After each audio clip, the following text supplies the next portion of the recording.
দোকান বলে সেই মিষ্টি আমি বলছি এ রজব ভাই ভাই ভাই কোন আম লইতাম আমের কথা আপনি কইেন না, গতবার যে আম দিছেন টকের কারণে বাসার কেউ খাইতেই পারে নাই। আপনি কইছেন আম গিলে মিষ্টি হইব, খাইয়া টিয়া দিতাম, টিয়া দিয়ে আম লই গেছি, একটা আম দেওয়ার মতন না। আরে ভাই গ্যাস চালান শেষ হচ্ছে ভাই এই বুঝতে না ভাই চালানা করে কি বুঝতারেন নাই আপনি? এইবারও কইবেন তো মিষ্টি বাদ দিয়ে দেখুন টক। লোন একবার সেরকম এই বুগি বাগি করে বিজনেস করেন না, বুঝছেন? মানুষেরা ঠকায় না, আল্লাহ কিন্তু উপরে আছে। আপনি টিয়া ভর দিয়ে দেন না পরে দি মুখে আপনি এই টকা মানুষেরা দিবেন কেন?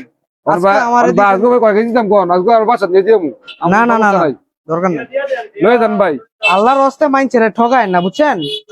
সঠিক জিনিস দিয়েন, দরকার লাগলে একটা বেশি রাখেন। মুকম করেন মিয়া কি আমার মাই চললাম কথা বলি মিয়া দরকার লাগলে একটা বেশি রাখেন, কিন্তু খারাপ জিনিস দিয়ে না, মিশা কথা কইয়া।